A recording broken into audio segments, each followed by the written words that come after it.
So if I were to give you a discrete time convolution problem on the final, how would you feel about that?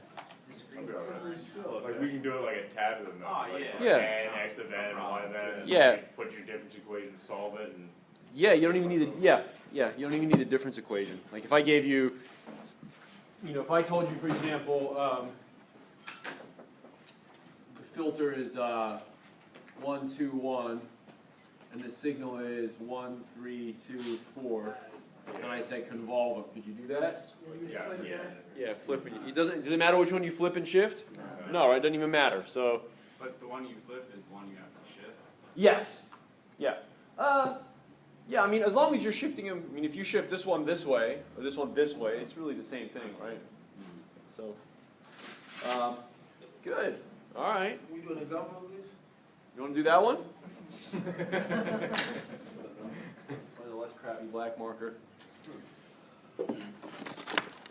Guess I'll put the mic on. Me. Okay, which one should we flip? It's already flipped. All right, good. Does it matter? It's symmetric, right? You can flip it as much as you want. It doesn't look any different. Okay, so I'll go 1, 3, 2, 4. well, we have to define whether it's FIR or IIR, correct? And based off of that information. Ooh, good question. Oh, good question. Which is X of n and which is H of n? H of n is a filter. Doesn't matter, right? H of n is the filter. So technically, if you flip this one, this is X of n. Is it? Well, whatever, who cares? Okay, so let's say this is H of n, just for the sake of argument. Is that an FIR or an IIR filter? Yeah, it's an FIR filter, right? I mean, that's sort of by definition. Right, it's finite impulse response, and that is the impulse response, right? If instead of convolving this signal against our filter, if we convolved an impulse against our filter, we just get that back. So that is the impulse response. Okay, so this is a method. I mean, we're convolving two signals together, and there are many instances where you don't even have to. We learned this because there are instances where you may not even be convolving to figure out the output of a filter. Like there's just convolution comes up a lot. Yes, sir. So what's an IIR filter?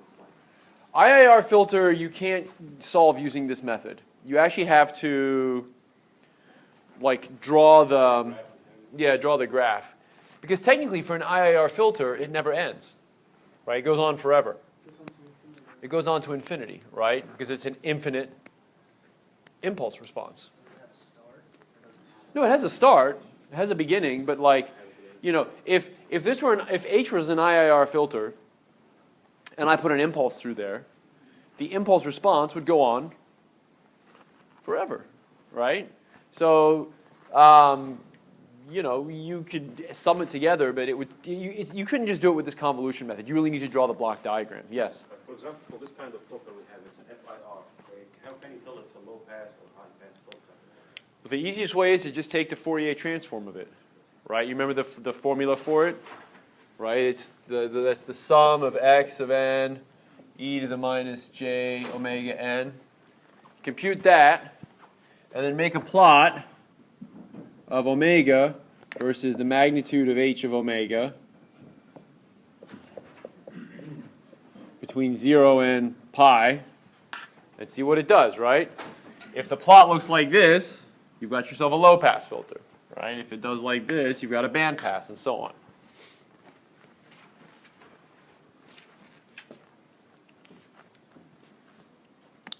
All right, well, let's do this convolution real quick. All right, so this is the 0 shift. So this will be y of 0.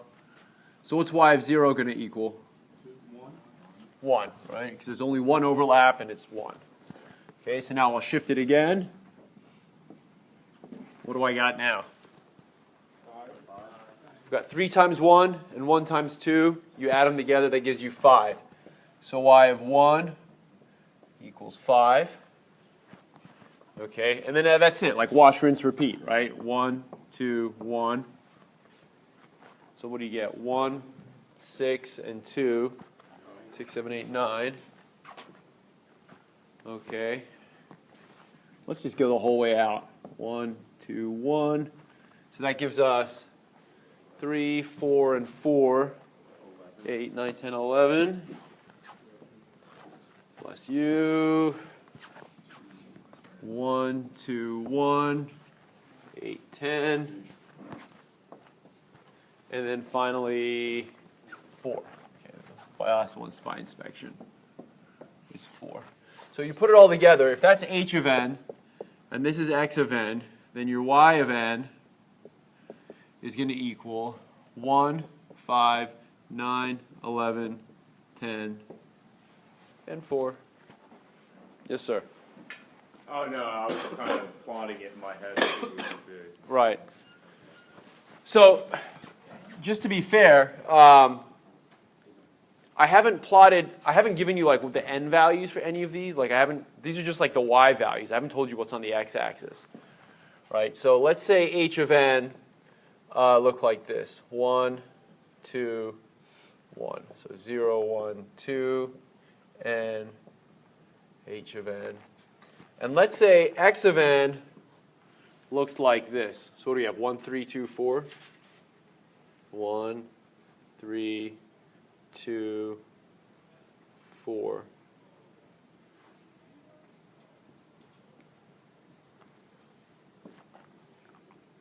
Can that be my x of n? Right? I mean the y values match, don't they? 1, 3, 2, 4.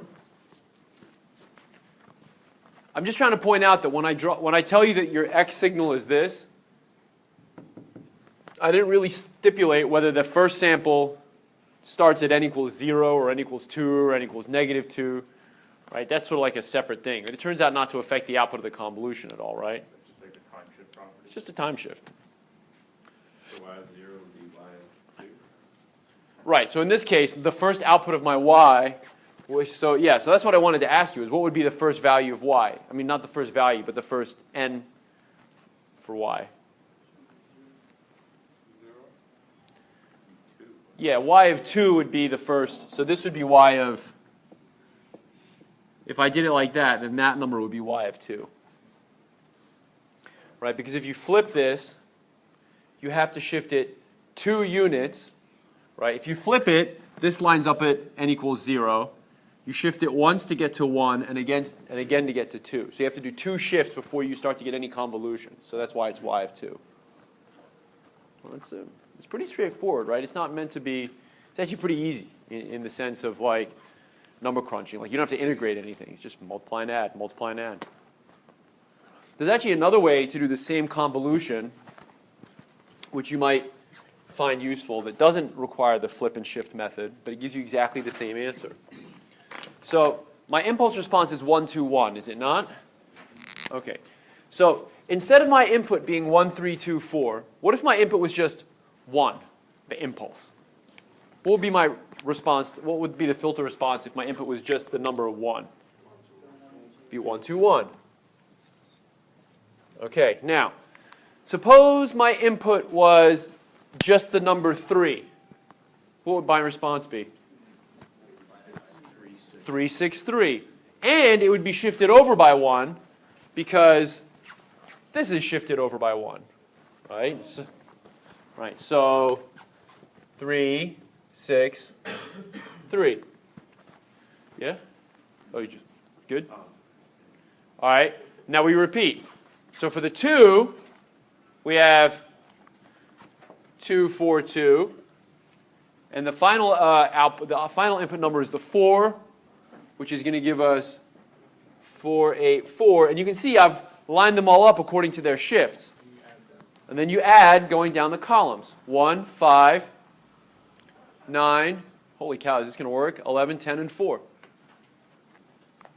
So that should hopefully reinforce what we know about convolution, right?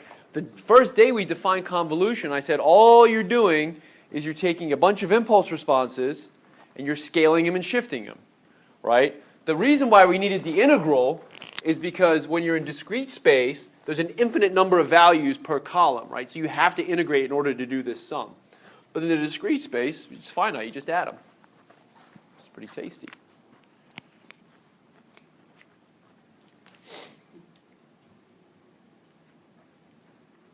What do you think? I'll ask you one more question, then I'll sort of open the floor for exam review. This is actually an exam review question. I think it's on one of the old finals I gave.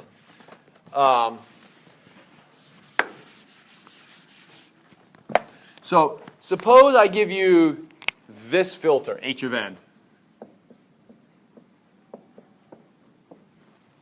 Is that going to be a low-pass filter or a high-pass filter? What's that? It's a low pass. Why is it low-pass? You're right. Because Because you're, you have no negative values. Okay. Sure. Okay. So you only have No, you're right. Let's have another way of phrasing the same thing. The no negative values is sort of part of it. Yeah. it's all like constant, or like not shifting between one number as well. So Right. It's like filter will be those like constant. right. It's a constant, right? It's the frequency, the change. There's no change between the two samples, right? Therefore, it's a constant. Therefore, it's a low frequency. It's a low pass filter. Right? And you could verify that by applying the formula for the Fourier transform and then plotting it. You would in fact find that it's a low pass filter. So it'd be high pass if, let's say, it went from 1 to 2? Yeah, but even better. Let me show. So we'll call that filter 1. Let's call this filter 2. That's a high pass filter. All right? Right, because it alternates, right? You go from a big sample, a big positive sample to a big negative sample. That's a pretty big change from one sample to the next. So that means that if I were to use this as a filter, it would respond very, very nicely to signals that had big changes in them. Right? Here's another way of thinking about it. Let's look at this signal. Is that a high frequency signal or a low frequency signal? Low frequency. This is like cosine of omega n when omega equals 0. Exactly. All right, so tell me, if I convolve this filter with this input signal x, what am I going to get out? Right, I mean, so I've got 1, 1. So if I have a 1, 1 like this, what do I get? 2. 2. And then, 2. and so on, right? So if I convolve this with this, I get 2. Which means that if I take this filter and apply a low frequency signal, not only is it getting passed, it's actually getting doubled. That's better. It's amplifying it, right? You put in a stream of 1s, you get out a stream of 2s. So that validates that this is a low pass filter. It's passing a low frequency. Now, same exercise with this filter. If I take this filter and put it here, what do I get? 0. 0, right? It's 1 times 1 and 1 times negative 1. 0. 0, 0, 0, as you want. So what's this filter doing to low frequencies? It's defeating them, right? You put in a signal, and it returned nothing, right? It totally rejected that low frequency signal. Yes, sir. If you look at them in a frequency domain, in the omega domain, Yes. one of them will be a cosine, other one is a sine. Which one's a cosine? First one at the top. No, neither one's a. Oh. Okay. So if you look at the Fourier transform of the first one, you have 1 plus e to the minus j omega. And if you look at the Fourier transform of this one, you have 1 minus e to the minus j omega. Okay. So I didn't bring the little dongle to plug in my laptop today, so we're not going to do MATLAB. But so you factor out e to the minus j omega over 2, and you're left with e to the j omega over 2 plus e to the minus j omega over 2. This part just gives you a phase shift, so we ignore it. So this gives us 2 cosine of omega over 2. So if I were to plot this Fourier transform, can you see these markers, or are they too craptacular? Let's try. I just noticed there's a couple down here. So if I were to take this Fourier transform and plot it, so let's see, what did I say I had? 2 2 cosine of omega over 2.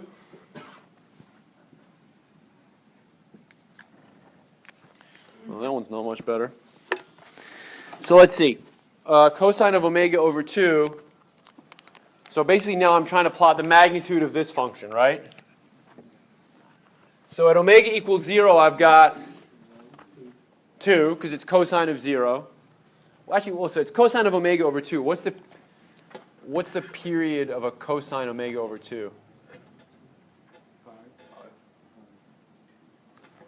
Let's see. I've got 2 cosine of omega over 2.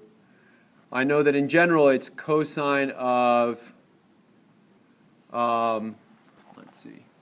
If it was cosine of theta, then it would have a period of 2 pi. So if I have this, that means I double that? Yeah, wouldn't it be double? Double that. So a period of 4 pi. Okay, that's good. So that means it's going to wind up looking like this. So here's pi, 0, and 2. So this is the magnitude of h1 of omega. And if you don't believe me, just go to MATLAB, you take freq z of that, and it will give you that same plot. Right. So is that consistent with what we're guessing? Yeah, right. This says we put in a DC signal.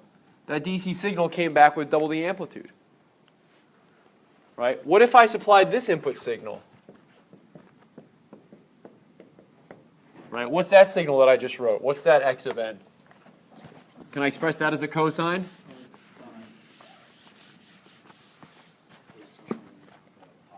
Right. This is cosine of pi n.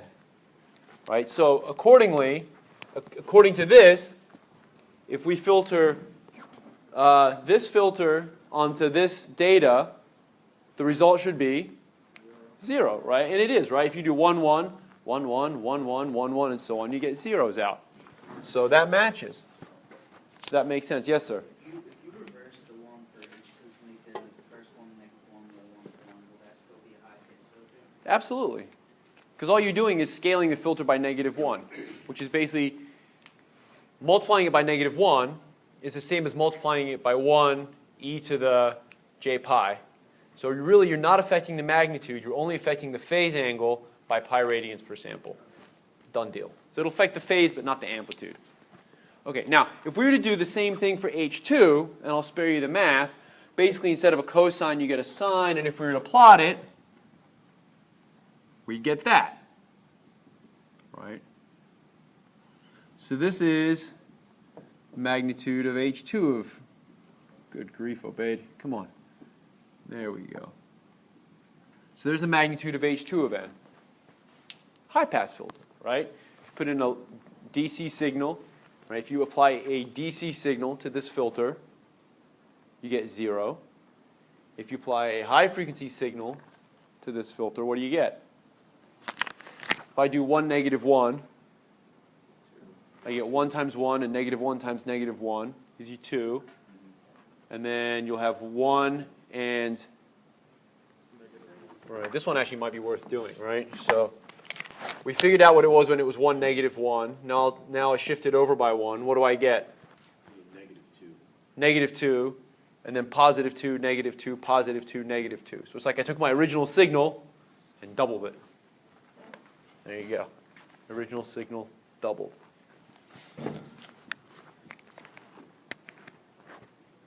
So here's my question to you. That wasn't even the exam problem. My question to you is this. Suppose I take H1 of n, filter H1 of n, and filter H2 of n, and I say,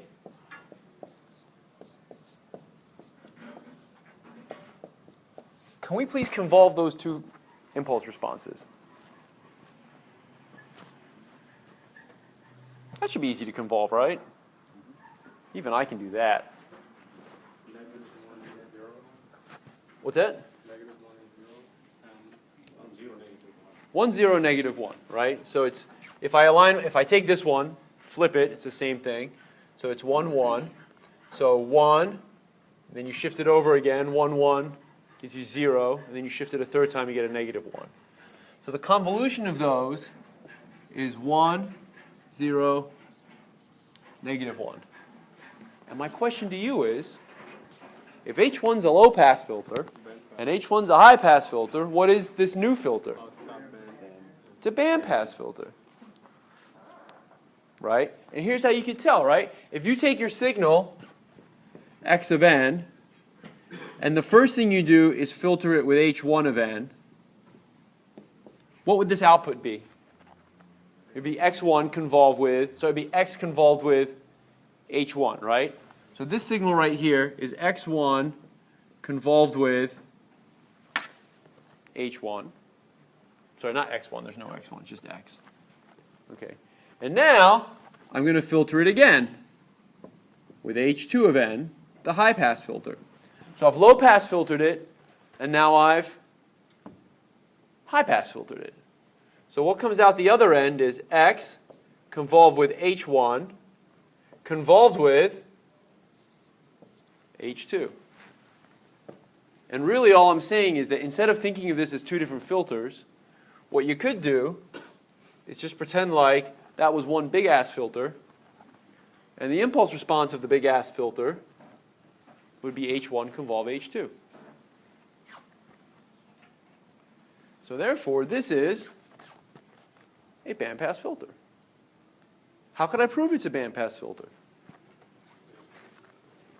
Take the Fourier transform and plot it. The happy news is I don't even need to do that, do I?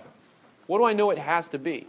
Like if I know both of those, what's the relationship of the new, what's that? Multiplication! Yes, because look, what did I do in the time domain? I convolved these two impulse responses. So if I convolve the impulse responses, what have I done to their transfer functions? I've multiplied them. So without even lifting a finger, okay, I could either take h of omega of this guy and plot it, which is fine, or I could just infer that what I'm really doing is doing a pointwise multiplication over here. So at low frequencies I have 0 times 2, which is 0. At high frequencies I've got 0 times 2, which is 0. All right? And then in the middle it's going to start getting bigger. And I'm guessing the biggest value that I'm going to have will be over here, pi over 2. So I'm guessing if I were to plot those two, what you'd wind up with is something that looked like, well, it's a little off-centered, but you get the idea. Is you get a bandpass filter. The end.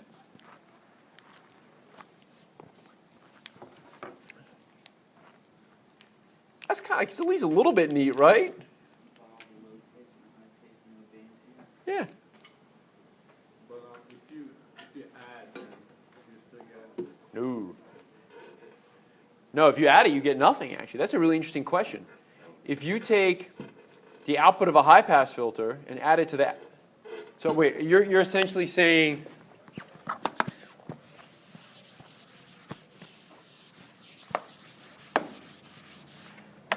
so what you're saying is basically take X, low-pass filter it, and then what do you want me to do with that? Let's think about it like this, right? You have 1, 1, Uh-huh. and -1.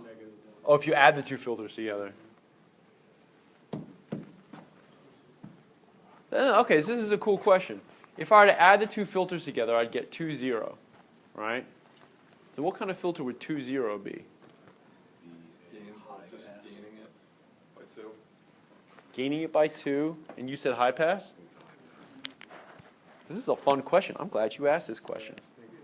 Okay, so let me answer this question graphically. We're going to answer this question like 3 ways. So here's, you need to add the filters together. Let me think about this real quick. Okay, let's not do it graphically first because I have to think about that. Let's just add them together. So if I add them together, what do I get? 2, 0. And will you humor me and agree that 2, 0 is really just the same as a filter that's 2? Okay. So I've got a filter whose impulse response is 2.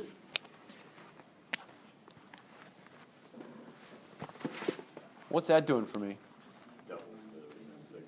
Just doubles the signal. That's all it does. Right? Because if you convolve if it was 1, you could think of it like an impulse, right? So if I take a signal x and convolved it with that impulse, you just get your signal x back, right? Because that's one of the properties of convolving with an impulse. Right? Whenever you convolve against an impulse, you get your signal back. This is really just an impulse with magnitude 2. So if you convolve your signal against this guy, you're just going to get your signal back doubled. So to answer your question, if you add together a low-pass filter and a high-pass filter, what you're actually doing is you're returning the low-pass signal and you're returning the high-pass signal. And when you add them together, you get the whole signal back. And that's exactly what you did. Except you're getting it back doubled because over here, what happened to your low-pass signal? Got doubled. And over here, your high-pass signal got doubled. So it's like you took your signal. You know, it's like I chop you in half. I stretch the top half of you twice as big. I take the bottom half, stretch you twice as big. Put you back together, twice as big, right? It's this, you know, I could have done the same thing without cutting you in half first, right? I could have just stretched you. Yes, that's a lousy example. Yes, on my behalf, Nick. In parallel? Yes. Yeah, that's basically what you're doing. You're putting them in parallel. Right. Essentially what you've done is you've taken x of n, then you've taken h1, h2, and summed the responses. That's just effectively the same thing. How would series be multiplication? Convolution. That's the one we just did, right? Series is convolution. This is actually, people do this, believe it or not. I mean, people actually will take a signal and split it into, like, it's called a filter bank, right? They might split it into, like, take the original signal, pass it into, like, 10 complementary filters that are in parallel. One of them, each one will split out a different frequency band, right? And then you might do a different calculation on each frequency band and then add them all together at the end. Like, there's all sorts of reasons why, I mean, signal processing gets sophisticated very quickly, and you know, I don't know most of it. But yeah, I mean, there's actually applications for this kind of thing called filter banks. Goes on and on and on. But anyway, this is kind of cool, right? I get a kick out of this. So I would do this. I would, at the very least, for a little challenge when you go home, take the filter that we got by convolving these two together, which was 1, 0, -1, and by hand, calculate the Fourier transform, and at least convince yourself that what you get is this, right? Just plot it in MATLAB. Or you just go to MATLAB and use the freq z command, right? You can just go freq z. I think it's just 1, 0, 1 should do the job. And then it'll crank away and probably spit out that bandpass filter. But you should also do it by hand. It wouldn't kill you. It might kill some of you, but you know. Not all of you. Already dead. Come on. Well, you got 20 minutes. I got a laptop full of exam questions. You want to talk about any of them? Or anything? I mean, we could talk about whatever you want, really.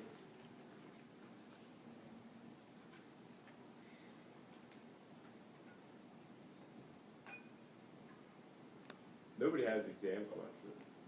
I would like to talk about modulation. Let's talk about it. Nobody, because those have another last call for exam questions. I mean, yeah, I take priority on people got exam questions. If not, I said I've got exam answers. Yes. What would be the main topics you would cover? Well, as always, I reserve the right to make the exam cumulative in the sense that you have to know all the stuff. Like, you can't not know you can't forget what harmonics are, right? Because that's important, right? Anytime you have a periodic signal and you look at its Fourier spectrum, it's going to have harmonics, okay? Like, so, and you should probably remember how to calculate that. It's open book, open notes. I don't think it should be too hard to do. But really, I'm going to focus on the stuff that came after the last exam. So the last exam, let me have a peek here, focused on basically the Fourier transform, right? We've done a lot of stuff since then. Yow. Right. So basically, it was the essence of filtering in Fourier transform. That was on November 2nd.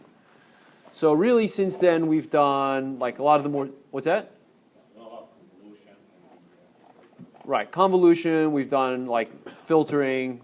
We've done the whole business where we talk about like convolution in time as multiplication in frequency and like the whole signal processing picture. And we've done discrete time stuff. So. Any way you can add some notes for like the IIR and filter? So I don't think that's in the book. It's not, and that's because I ran out of time. Let me have a look here. I basically wrote the book like 3 years ago, and then like every semester I try to add like one lecture. So where does it, let me see, where does it end? I'm actually amenable to doing that. It's time consuming when I do it, but I don't mind doing it. So the last one I do is sampling. The last lecture I do is 35, which is aliasing. Okay, so you're saying that one on discrete time filtering would be helpful. Basically like what we just talked about, and then I'll also put in like a block diagram for the FIR and the IIR filter. And also with the, like when you added those two with the beacon, flipped it upside down. I'm sorry, what got flipped upside down? I mean, like. Oh, when I multiply the two together? Yeah. I'll work that problem all the way through. That's a decent amount of work. Okay, am I going to have time to do that before when's your exam? Next Friday? Oh, yeah, I got tons of time before then. I got the signals exam on not signals, you guys are signals. I've got the circuits exam on Monday, so they're sort of my more immediately pressing disaster. What day is today? Today's Wednesday, right? No. Why does my calendar say Saturday? Okay. All right. Yeah, I will come through for you. Are we still coming 8 in the morning Friday? Yes. Unless you'd rather not. I mean, I don't really have another time. It's really the problem. You know what? Yes, because I'm pretty sure that like screwing with exam times is like one of the few things that can get me yelled at by like my boss's boss. So I'm going to say, in the interest of self-preservation, that no, we're just going to have the exam when it's scheduled, and nobody will yell at any of us. It's 8. It's early. Is that a problem? Like, can everybody get here at 8? I know some of you have jobs and like family commitments and stuff. I mean, I'll be here. all right. If you can't and you don't feel like speaking up, just send me an email, and I promise you we can work something out. Just let me know. Perfect excuse to get out of family stuff. And the worst family stuff is the stuff that happens at 8 a.m., right? So that's, it's really always. Okay, but yeah, I'm sincere. Like, if that time is really prohibitive, just let me know, and we'll work something out. Okay.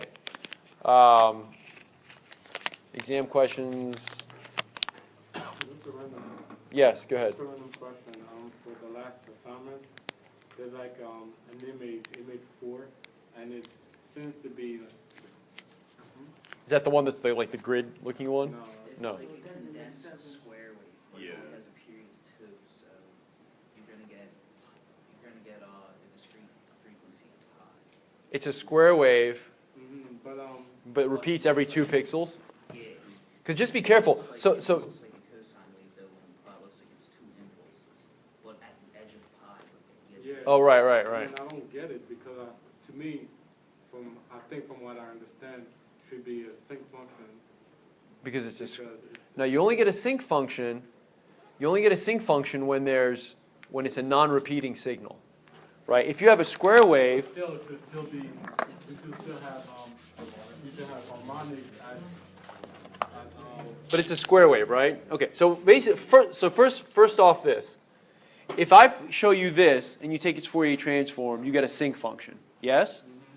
If I show you this, you do not get a sync function. You get harmonics of a square wave. You don't get a sync function. You get harmonics of the sync function. No, you get like impulses where you're supposed to have a sync function. Sure, right. That one, you don't get any impulses, you just get. And I'll tell you why. Period is 2 pixels, right? That's it repeats itself every 2 pixels. Okay, so from a discrete time perspective, you could think of that image, so I'm taking a cross section of that image, right? So you could think of it as a square wave, right? Or you could think of it as a cosine with what frequency? Pi radians per sample. So really, it's more accurate to think of it. It looks like a square wave because you only got up, down, up, down. But really what you have, when you have a signal that repeats itself every 2 samples, you actually have cosine pi n. Yes, sir? I mean, when I take the Fourier transform on that, I don't see the impulse of pi. You put the quad 12 on, you make it a lot more. Yeah. So this is just a case of where you're not really sure what you have, it's just aliased. No, you are sure what you have. What you have is a cosine. Well, I mean, like, for the sake of argument, if you had an image and it was like really pixelated, you wouldn't be able to tell whether it was an image of a square wave or a cosine. That's right. Okay. Yeah, I mean, it's sort of a... Because you're losing you're losing your high frequency edges to the way it's represented on the computers. Right, right. I mean, in other words, if I show you this signal, you have no idea whether it came from a square wave that was not sampled high enough or a cosine. Well, like if you stressed it in an image editor that did interpolation, it would look more like a cosine. That would require upsampling, and upsampling would require knowing the sampling frequency and something about the underlying signal, and yeah, it would look more like a cosine basically, because upsampling always assumes that you're trying to get a cosine back. I mean, you're sort of, it's a tricky question, because basically if I show you a discrete time cosine, you can always assume that it was from some signal that was aliased, right? And there's no way of knowing, so you never assume that, you just assume that it's just that signal. Okay. You said for repeated pattern of up, down. Yeah. In the image 2 we have something, but it looks like it is a sync function. Now that's different, that one, because it looks like just up, down, but if you look at the x and y axis, it says there's 64, all those images are 64 by 64 pixels. So if you're only seeing like 4 stripes, then each stripe has to be like 16 pixels wide.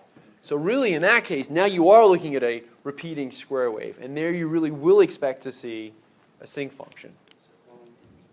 For the pairs, right? Not a sync function, like harmonics, yeah. For the pairs, I use FFT2, but then I see the noise to like, I have it plotted like a picture and I see the noise. What kind of noise is in the pair? Did I add to the pair signal? White noise. White noise. Good. But it seems to be mostly concentrated at like the middle. And then. Well, that's because where the image itself is mostly in the middle. That's what you're seeing. The stuff that's concentrated in the middle is actually the image itself. Well, I see a variation from like the original and the noisy one, and the variation is mostly in the middle. Okay. And so, would a low pass do the job? I think so. I mean, whenever you have white noise, low-pass filter is almost always your best tool. Right? And the reason why is that it's just like the same thing you had in that homework assignment, right? White noise exists at all frequencies. So you want to filter your signal, basically the more you filter it, the more you get rid of noise. Okay, but obviously the same thing we have with the square wave that you're trying to filter, right? If you filter it too much, then not only are you getting rid of the noise, but you're also getting rid of the signal. Now your pair signal itself, the image, is mostly a low frequency signal, right? I mean, if you look at that picture of a pear, you know, as you're moving from pixel to pixel to pixel across like the flesh of the pear, it's not going from like white to black to white to black. It's like green, green, green, green, green, right? Because that's just how images are, right? They're relatively, there's a few high frequency edges when you go from one pair to the next, but mostly it's a low frequency signal. So really what you want to do is to make a low pass filter which will keep most of the pair and filter away most of the noise. Yeah, and then what's the best way to look at the transcript? I wouldn't even bother looking at the transform. I just do a time domain analysis. You can get away with that. It's okay. I've got a question about the two-dimensional transform and convolution. Uh-huh. Is it really, could you look at it as a whole bunch of one-dimensional convolutions for each slice of the image? Yeah, like all you're doing in a 2D convolution, like let's say you've got an image, right, which is just a bunch of pixels. So your filter, like let's say you have a 3x3 filter, right? Before when we had, let's say 1, 1, it's whatever, it's got 2 elements in it. For a 3D filter, or sorry, for an image filter, what you do is you might create, actually let's make it 3x3, it's a little easier when it's an odd number. Is that right? Yeah. So this will be your H of n. It happens to be called a kernel. Okay?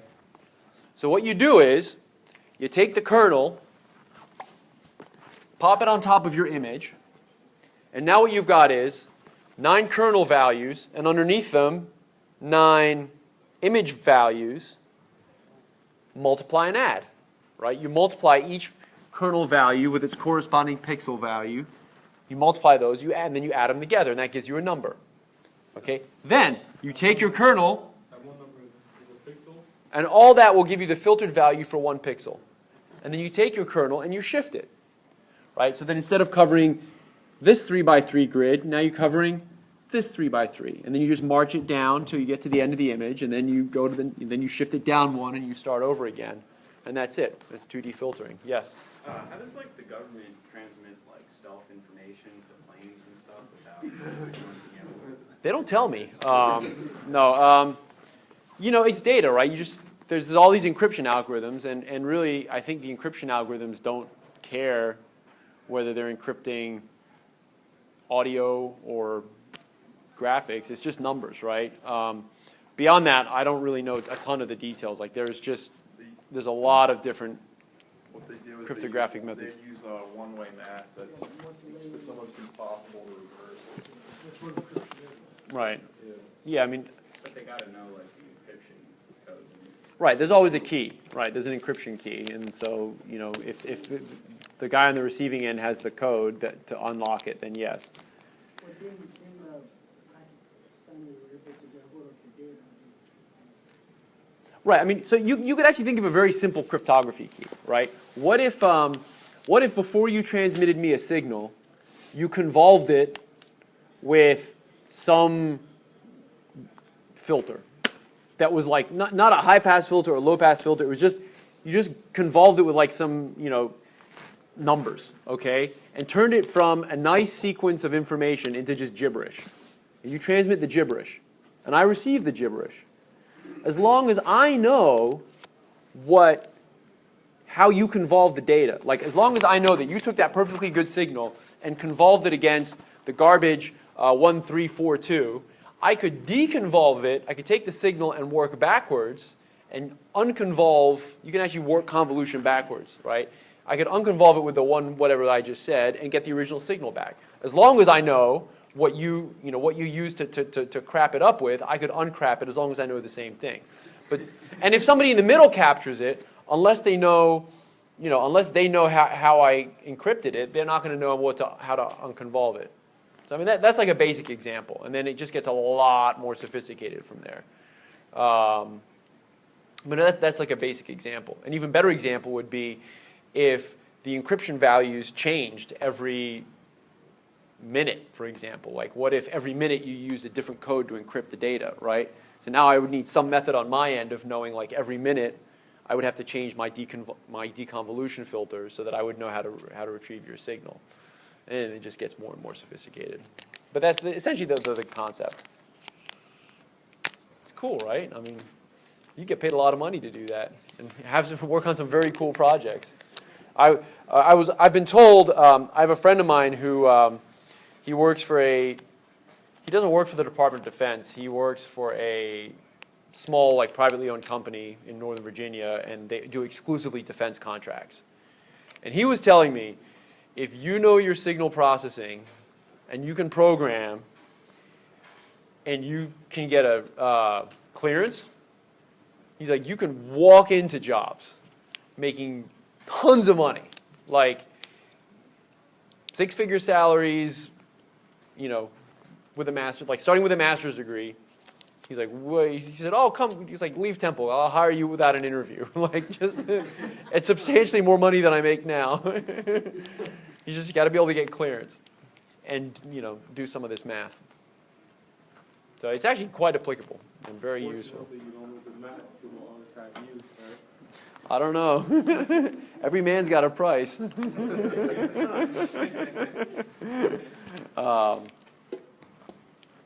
the other question is, if all of the foundation is learned, everybody's getting the same foundation, Yeah. how are they able to make it so that, okay, I know it's cosines and sines, but the person in the middle also knows the same information. But for some reason, they can't go back and decode it because, They don't have the key. okay. You need the key, right? You need to know that convolution impulse response, the filter that I use to encrypt the data.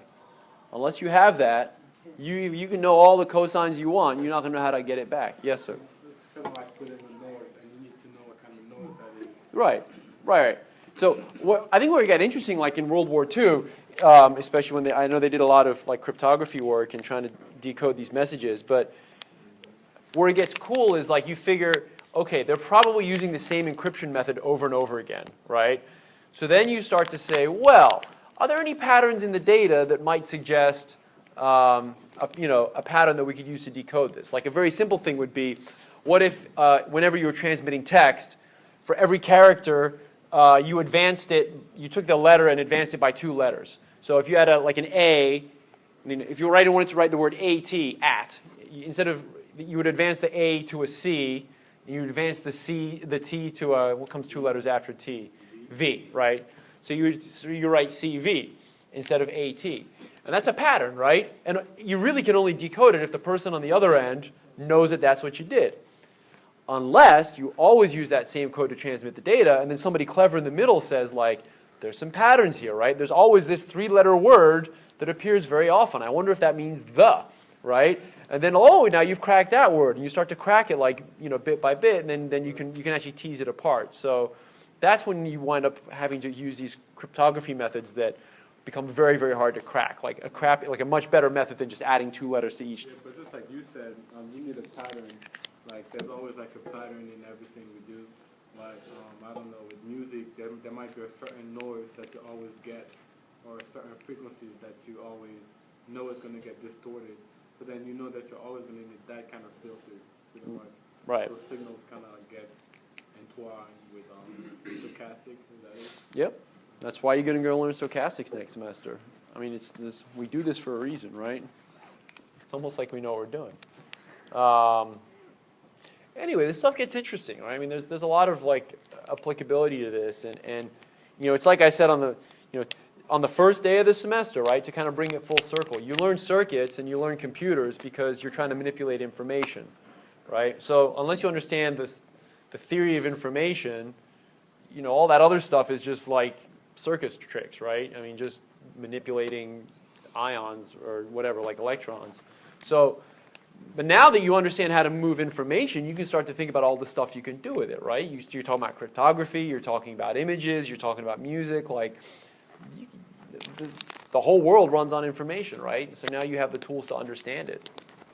So, this stuff is about as applicable as it gets, I think. It's probably one of the most enduring things that you could take away from your stuff here. Like if you understand bandwidth, this stuff all works in the body. Like people try to figure out what the bandwidth of nerves is. Like a nerve is a wire that transmits information from your brain to your hand. Is there a limit to how much information it can transmit? What kind of rate it can transmit information? Like, can you calculate that in bits? Is there a meaning to that? Like, can you use that to help make better medical devices in certain aspects? I mean, people are asking those questions right now and trying to use them to like solve all sorts of problems. So if you understand information, you understand a lot.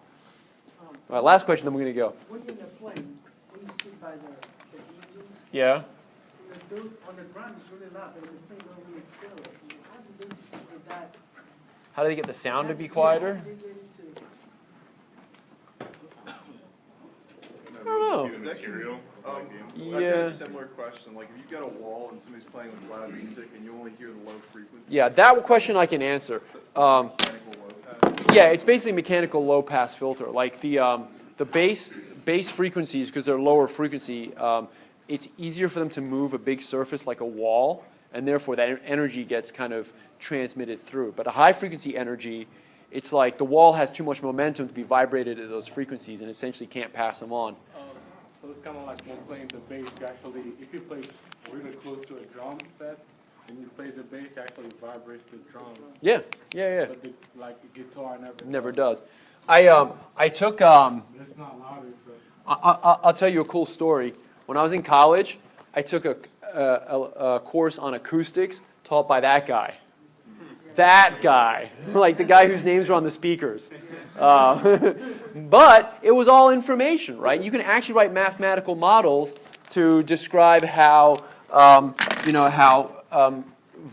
air cells vibrate. And like we actually wrote mathematical models for like walls and like why low frequency energy gets through a wall. Like I just gave you a hand waving answer, but you can actually solve it with math, right? So then you can use your signal processing knowledge to design speakers, and kind of get these like high fidelity systems. So, it goes on and on and on. Yeah, we have a speaker All right, so in my house. go away. They actually have the transfer